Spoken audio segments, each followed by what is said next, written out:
नमस्कार दोस्तों, मैं कृष्णकांत तिवारी पुनः एक बार आपके अपनी कक्षा में स्वागत करता हूं। जैसा कि मैंने आपसे बताया था, प्रारंभिक शिक्षा की नवीन प्रयास आपका हमने ख़त्म कर दिया है।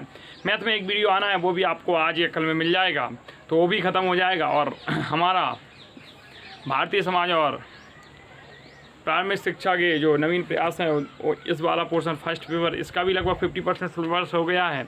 इंग्लिश का भी हमने काफ़ी कर लिया है, हिंदी का भी स्टार्ट कर देंगे आपको। विज्ञान का सिलेबस आगामी आपको 3 से 4 दिन में पूरे वीडियोज उपलब्ध हो जाएंगे। ठीक है, आने वाले उससे सही रखे थे, गिर रही होगी। आने वाले 3 से 4 दिनों में आपको पूरा विज्ञान का वीडियो मिल जाएगा। आपको कोई समस्या नहीं लेनी है। विज्ञान में पहला ही पार्ट विज्ञान। तो सबसे पहले देखो, ये नॉर्मल विज्ञान की परिभाषा पूछी जा सकती है कि विज्ञान की परिभाषा क्या होती है, क्योंकि क्वेश्चन हमारा 8 के हिसाब से बनता है।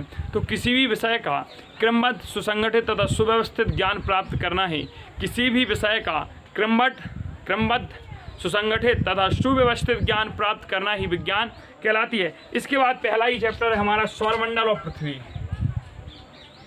सौरमंडल से संबंधित पहला चैप्टर है। आज हम जान लेते हैं सौरमंडल। तो सौरमंडल में पहला एक ग्रह हमारा पृथ्वी है। पहले पृथ्वी के बारे में थोड़ा सा जान लेते हैं। तो पृथ्वी जो है वो हमारी इस तरह की आकृति है, पूर्णतः गोल नहीं है, ध्रुवों में चपटी हुई है। इसे अपन गोलाकार नहीं कह सकते। जो पृथ्वी का है वो हमारा लगभग कह सकते हैं अपन 70.8% भाग जल है। भाग क्या है? जल है। तो अब बचा कितना? 29.2% भाग भूमि है। मतलब हम कह सकते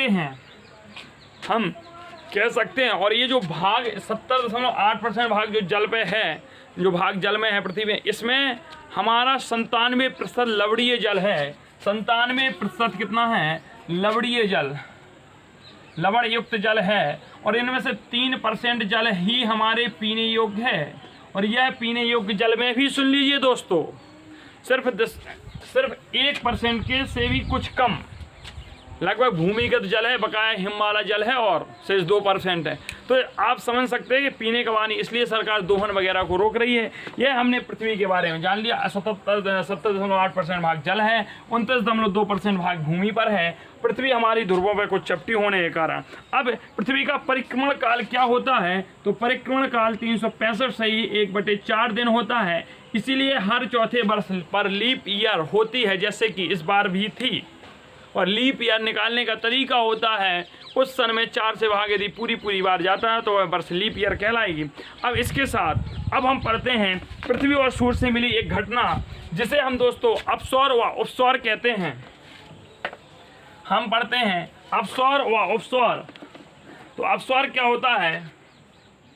अपसौर, हम अपसौर को जानते हैं जब पृथ्वी व सूर्य के बीच की दूरी अधिकतम हो। जब पृथ्वी जब सूर्य से अधिकतम दूरी पर हो, अधिकतम दूरी पर हो, तो इस घटना को या इस समय को, इस घटना को अपसौर कहते हैं। जब अधिकतम दूरी पर तो अपसौर कहते हैं, जब न्यूनतम दूरी पर तो उपसौर कहते हैं। उपसौर क्या है? जब पृथ्वी सूर्य के अत्यधिक पास होती है। उपसौर देख लीजिए। उपसौर में क्या लिखेंगे? जब पृथ्वी जब सूर्य के अधिकतम, इसी से लिख लें हम, जब पृथ्वी सूर्य के अत्यधिक पास होती है, अत्यधिक पास होती है, तो इस घटना को अपसौर, उपसौर कहते हैं। उपसौर, अपसौर और उपसौर कहते हैं। और ये जो सारे वीडियो हैं जो यहाँ लिख रहे हैं, आप लोग सुनते जाएं, बढ़िया इसको देखें, नोट्स बनाते जाएं। और मेरे हस्तलिखित नोट यदि आपको चाहिए तो आप मेरे टेलीग्राम चैनल से जुड़ जाएं। डिस्क्रिप्शन बॉक्स में टेलीग्राम चैनल की लिंक दी है, और आपको वहाँ पे प्रतिदिन या कभी कभी हो जाता है कि 2-4 दिन के बाद आपको, लेकिन जितना पढ़ाया जाता है वो सारा मटेरियल आपको मिलता जाता है। पहले वीडियो देखें, उस मटेरियल को पढ़ें, पुनः वीडियो देखें। आप एक वीडियो खूब देखें जब तक आपको समझ में ना आए। यदि फिर भी समझ में नहीं आ रहा तो दोस्तों आप बोल दे सर समझ में नहीं आया, मैं दोबारा उस टॉपिक पे बिंदु लेके चला आऊँगा। और अब हम चर्चा करते हैं अपसौर। जब अत्यधिक दूरी पर होती है तो इस समय जो पृथ्वी और सूर्य के बीच की दूरी होती है वह होती है 1.52 × 10⁸ किलोमीटर। और यहाँ जब होती है तो होती है 1.47 × 10⁸ किलोमीटर। ये जो हमारा उपस्वर की स्थिति होती है 3 जनवरी को होती है, अत्यधिक समीपता होती है, और जो अपस्वर की स्थिति होती है यह हमारी 4 जुलाई में बनती है। तो हमने समझ लिया कि अपस्वर क्या होता है। पृथ्वी जब सूर्य से अधिकतम दूरी पर हो तो इस घटना को अपस्वर कहते हैं। पृथ्वी जब सूर्य के अत्यधिक पास हो तो उस घटना को उपस्वर कहते हैं। उपस्वर की गणना हमारी 3 जनवरी को होती है, अपस्वर की गणना हमारी 4 जनवरी को होती है। अब हम सौरमंडल किसे कहते हैं इसी को जान लेते हैं। सूर्य के परिवार को सौरमंडल कहते हैं, जिसमें 8 ग्रह होते हैं। सूर्य क्या है? सूर्य एक तारा है। अब तारे की परिभाषा क्या होती है इसको भी जानते हैं। ये चीज़ें हैं, आपने स्क्रीनशॉट ले लिया होगा और लिख भी लिया होगा। ये सब चीज़ें वह चीज़ें हैं जो हम कंपटीशन में पढ़ते रहते हैं। तारा क्या होता है? जो स्वयं के प्रकाश से प्रकाशित होता है, जो स्वयं के प्रकाश से प्रकाशित होता है, वह उष्ण गैसों की द्रव्यमान से भरपूर विशाल खगोलीय पिंड। वह उष्ण गैसों से भरा विशाल खगोलीय पिंड, जो एक 8 की गोले की तरह तहकता रहता है। विशाल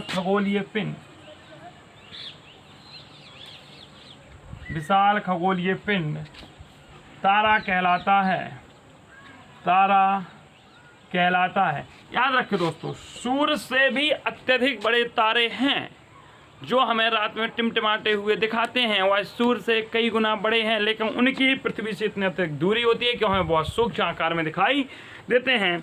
अब हम सूर्यमंडल और को जानते हैं कि सूर्यमंडल में ग्रह किस क्रम में रहते हैं और क्या होता है। तो हमारे सौरमंडल में कुल 8 ग्रह हैं। कितने ग्रह हैं? 8 ग्रह हैं। इनको क्रमवार लिख लेते हैं। सर्वप्रथम हमारा बुध आता है, फिर हमारा शुक्र आता है, फिर हमारा पृथ्वी आता है, फिर हमारा मंगल आता है, फिर हमारा बृहस्पति आता है, फिर हमारा शनि आता है, फिर अरुण आता है, फिर बृहस्पति आता है,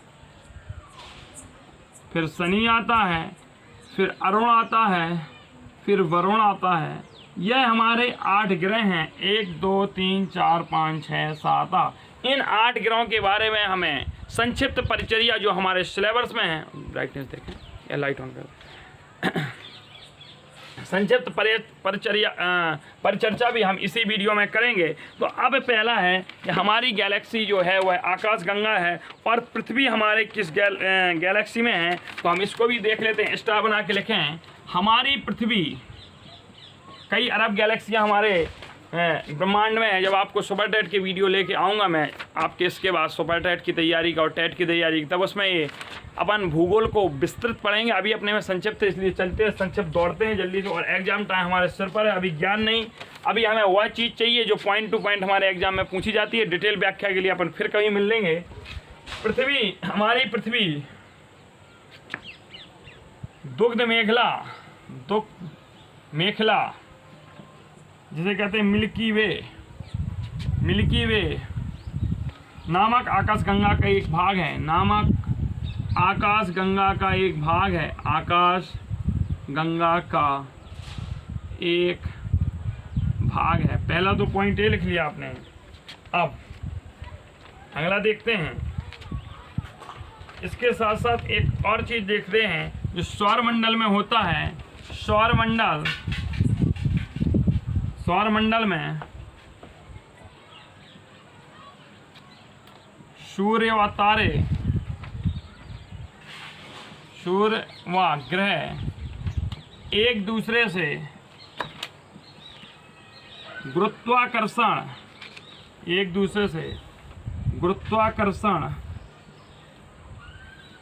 बल के द्वारा बंधे रहते हैं। यह से जो 8 ग्रह हैं, इसी गुरुत्वाकर्षण के कारण पृथ्वी के चारों ओर सूर्य के चारों ओर चक्कर लगाते रहते हैं। अब हम बात कर लेते हैं कि उपग्रह क्या होते हैं। उपग्रह आप लोग हेडिंग डालें। और उपग्रह का तात्पर्य क्या होता है, हमने बता दिया ग्रह हमारे 8 होते हैं। और इन ग्रहों जो ग्रह देखो, जो सूर्य की परिक्रमा करते हैं वो ग्रह, और जो ग्रहों की परिक्रमा करते हैं, जो ग्रहों की परिक्रमा करते हैं उन्हें उपग्रह कहते हैं। यह 2 प्रकार के होते हैं, पहले प्राकृतिक उपग्रह, दूसरा कृत्रिम उपग्रह। हमारा प्राकृतिक उपग्रह जो चंद्रमा है वह पृथ्वी का उपग्रह है। अब हम चर्चा कर लेते हैं एक एक ग्रह के बारे में, विस्तृत नहीं संक्षिप्त जानकारी को ग्रहण करते हैं। और सबसे पहले हम इन सब को हटा देते हैं और हेडिंग डालते हैं बुध ग्रह से, और इसके बारे में 2 लाइनें पढ़ लेते हैं। उसके बाद हम पढ़ेंगे मंगल को। तो पहला है हमारा बुध ग्रह। जो बुध ग्रह होता है यह सौरमंडल का सबसे छोटा ग्रह, सबसे छोटा व सूर्य के सबसे निकटतम ग्रह है। अब अभी हमने कहा जो ग्रहों की परिक्रमा करते हैं वो उपग्रह कहलाते हैं। क्या इसका कोई उपग्रह है? तो लिखते हैं सूर्य का कोई भी बुध का कोई भी उपग्रह नहीं है, बुध का कोई भी उपग्रह नहीं है।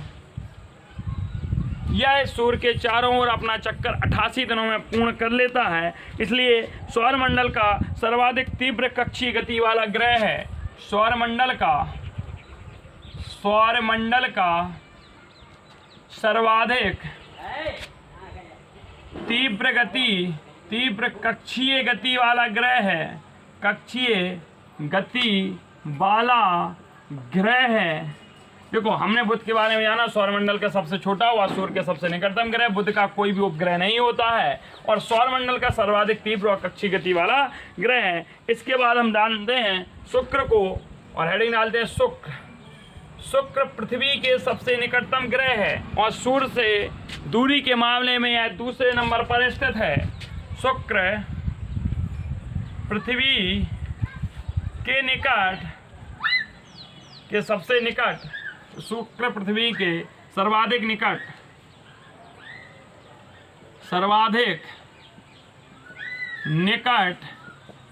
ग्रह हैं। और जो हमारी शुक्र की संरचना होती है, आकार है इसका, वह पृथ्वी के भांति ही होता है, इसलिए शुक्र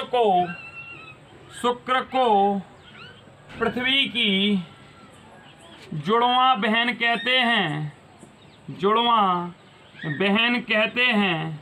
यह सूर्य के बाद सर्वाधिक, लाइट ऑन कर दीजिए भाई, यह सूर्य के बाद सर्वाधिक चमकीला ग्रह है। यह सूर्य के बाद, सब सही है आपने तिवारी, सूर्य के बाद सही है, यह सूर्य के बाद सर्वाधिक चमकीला ग्रह है। मतलब इसलिए चमकीले होने के कारण यह सुबह के टाइम, भोर के टाइम इसे भोर का ग्रह, शाम का तारा, सुबह का तारा भी कहते हैं, इसे भोर का तारा भी कहते हैं। क्या कहते हैं? भोर का तारा या मॉर्निंग लाइट, सुबह का तारा भी कहते हैं।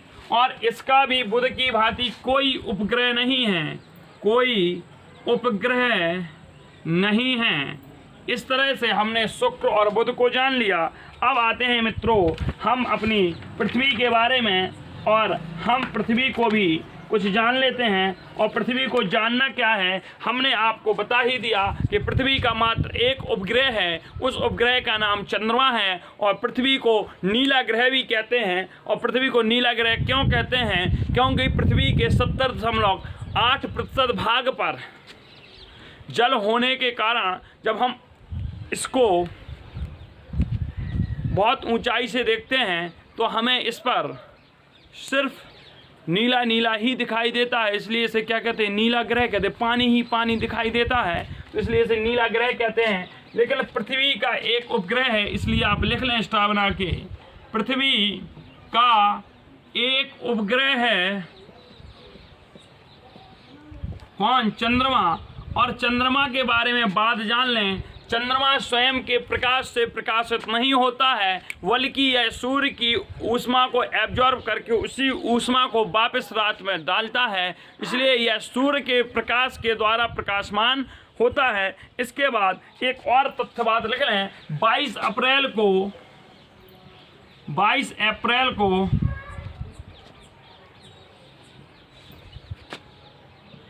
को पृथ्वी दिवस मनाया जाता है।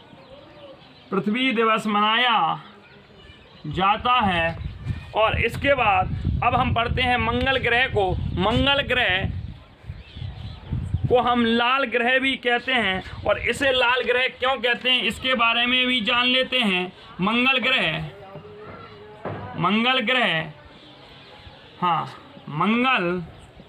ग्रह सूर्य से दूरी के मामले में चौथे नंबर पर स्थित है, और यह पृथ्वी से भी निकट है, लेकिन सूर्य जितना नहीं। तो मंगल ग्रह को लाल ग्रह भी कहते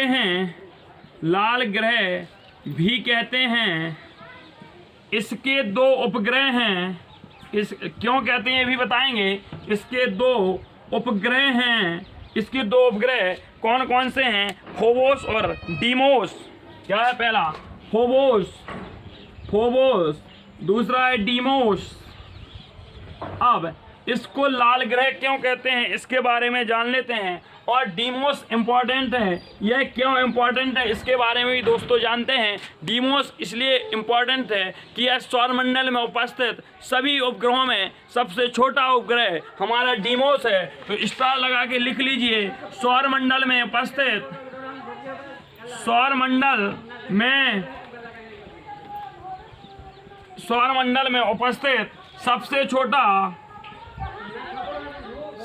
छोटा उपग्रह। तो दोस्तों हमने देखा कि सौरमंडल में उपस्थित सबसे छोटा उपग्रह क्या है? डीमोस है। और इसको लाल ग्रह क्यों कहते हैं? तो आयरन ऑक्साइड की उपस्थिति के कारण। मंगल ग्रह में देखें, आयरन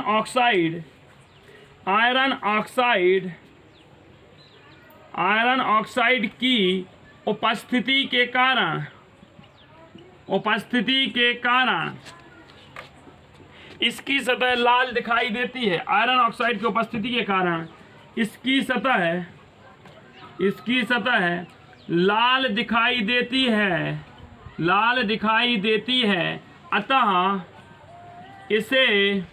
अतः इसे लाल ग्रह कहते हैं। तो अगर कोई पूछ ले इसे लाल ग्रह क्यों कहते हैं, तो आयरन ऑक्साइड की उपस्थिति के कारण इसकी सतह लाल दिखाई देती है, अतः इसे लाल ग्रह कहते हैं। अगला हम जानते हैं कि सौरमंडल का सबसे बड़ा ग्रह कौन है? बृहस्पति है। और इसके उपग्रह भी जान लेते हैं। तो चौथा देखते हैं बृहस्पति क्या है? सौरमंडल का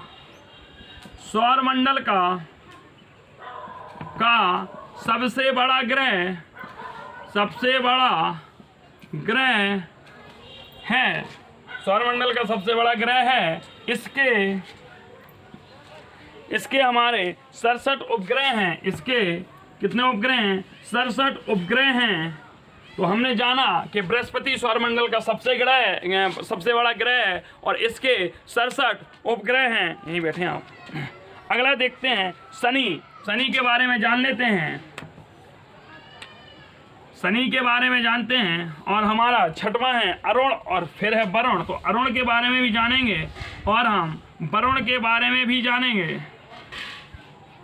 और पृथ्वी यहाँ छूट गया था, इसलिए पृथ्वी को 3 नंबर देंगे। जैसे चौथा, 5वां, 6वां, 7वां और 8वां वरुण। हाँ, शनि के 62 उपग्रह हैं, और टाइटन सबसे बड़ा इसका उपग्रह है। तो शनि के 62 उपग्रह हैं।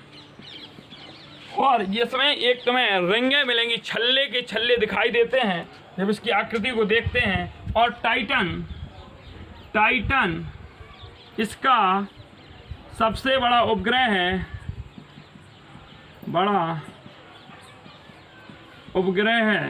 और अगला देख लेते हैं इसी में कि अरुण के 27 उपग्रह हैं। अरुण के कितने हैं? 27 उपग्रह हैं और वरुण के हमारे 14 उपग्रह हैं। तो हमने उपग्रह के बारे में जान लिया जो हमारे सिलेबस में था। अब इसके बाद दोस्तों हमें अभी सूर्य ग्रहण और चंद्र ग्रहण भी जानना है, मतलब 5 से 10 मिनट और अभी अपन पढ़ेंगे। अब इन चीज़ों को देखते हैं क्या, एक बार रिवाइज कर लेते हैं, देख लेते हैं। बुध जो सौरमंडल का सबसे छोटा और सूर्य के सबसे निकटतम ग्रह है, बुध का कोई भी उपग्रह नहीं है। सौरमंडल का सर्वाधिक तीव्र कक्षीय गति वाला यह ग्रह है। शुक्र पृथ्वी के सर्वाधिक निकट ग्रह है। शुक्र को पृथ्वी की जुड़वां बहन भी कहते हैं और यह सूर्य के बाद सर्वाधिक चमकीला ग्रह है। शुक्र इसलिए इसे भोर का तारा है, सुबह का तारा भी कहते हैं और इसका भी कोई उपग्रह नहीं है। हमारे उपग्रहों की संख्या होती है स्टार्ट पृथ्वी से, मतलब हम कह सकते हैं उपग्रह के मामले में सिर्फ 6 ग्रहों के उपग्रह होते हैं और पृथ्वी का एक उपग्रह होता है, वह होता है चंद्रमा। और 22 अप्रैल को पृथ्वी दिवस मनाया जाता है। मंगल के हमने आपको बताया 2 होते हैं, फोबोस और डीमोस। और डीमोस जो होता है वह सौरमंडल में उपस्थित सभी उपग्रहों में सबसे छोटा उपग्रह डीमोस होता है और यह मंगल ग्रह को हम लाल ग्रह भी कहते हैं। तो लाल ग्रह इसे क्यों कहते हैं? क्योंकि इसकी सतह पर आयरन ऑक्साइड की उपस्थिति होती है, इसलिए इसकी सतह कैसी दिखाई देगी? लाल दिखाई देती है, इसलिए इसे हम लाल ग्रह कहते हैं।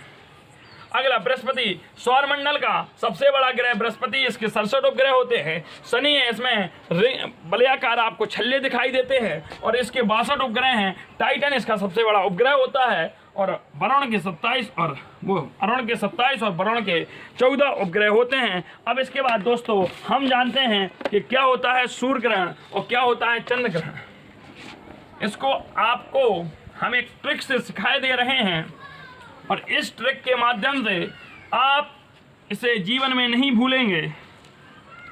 पहले तो हमें ये बताएं, आप सूर्य ग्रहण पढ़ना है और दूसरी तरफ हमें चंद्र ग्रहण पढ़ना है। हम इन दोनों की तुलनात्मक अध्ययन करेंगे। बस हमें इतना बता दें, पहला कन्फ्यूजन रहता है कि किस दिन यह होते हैं। एक बात बताएं आप मित्रों, ये हमें पता है कि अमावस्या और पूर्णमासी, इनमें हम कन्फ्यूजन रहते हैं। तो आप जान लें, आपको पता भी होगा, लेकिन एक बार मैं याद दिला दूं कि अमावस्या के दिन सूर्य दिखाई नहीं अमावस्या के दिन चंद्रमा रात्रि में दिखाई नहीं देता है, जबकि पूर्णमासी के दिन चंद्रमा अपने पूर्ण आकार में दिखाई देता है। तो जो चंद्र ग्रहण होता है वह हमारा पूर्णमासी में होता है, क्योंकि ग्रहण तो तभी लगेगा जब आदमी होगा।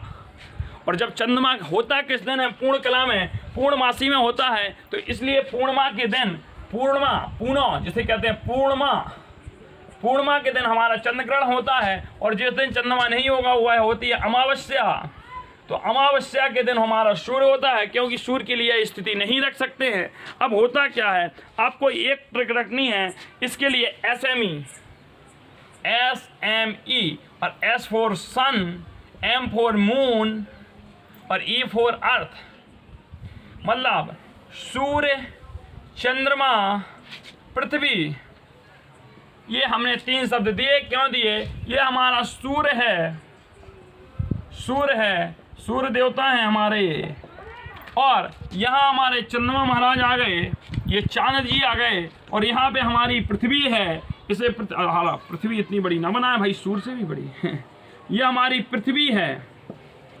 तो दोस्तों हम कह सकते हैं जब सूर्य और पृथ्वी के बीच में चंद्रमा आ जाता है तो ऐसी स्थिति में हमारा सूर्य ग्रहण होने लगता है। यह हमारा चंद्रमा है, मतलब हम ट्रिक रट सकते हैं जब S और E के बीच में M आ जाता है, या इसके सीक्वेंस चित्र को याद रखें कि इस प्रकार से जब किरणें आएंगी तो वह पृथ्वी पर सूर्य की किरणें ना आके चंद्रमा में टकराने लगती हैं और पृथ्वी के एक भाग पे अंधकार छा जाता है। इस स्थिति को हम सूर्य ग्रहण कहते हैं। इसमें भी पूर्ण सूर्य ग्रहण होता है, अर्ध सूर्य होता है, खंडहास होता है। वो काफ़ी ग्रहण के प्रकार होते हैं, इतना आपका डीपली नहीं, आपको तो सिर्फ बता दिया। आपको तो ये रट लेना है कि जब सूर्य और पृथ्वी के बीच में चंद्रमा आ जाएगा तो सूर्य ग्रहण हो जाएगा।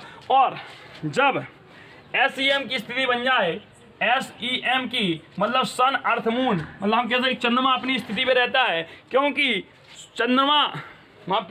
सूर्य अपनी स्थिति पे रहता है और सूर्य के चारों ओर चक्कर कौन लगा रहा है? पृथ्वी, और पृथ्वी के चारों ओर कौन घूम रहा है? चंद्रमा।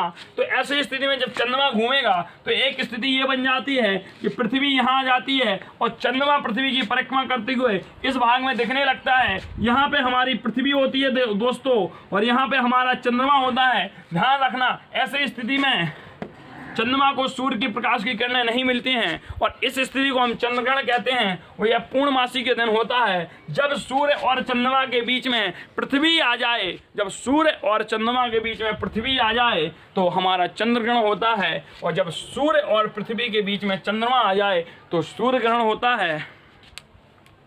इस प्रकार से सौरमंडल वाला आज का हमारा टॉपिक यहीं पर समाप्त हुआ। यदि वीडियो अच्छी लगी हो दोस्तों तो आप अपने सभी दोस्तों को वीडियो की लिंक शेयर जरूर कर दें। बहुत बहुत धन्यवाद आप सभी का।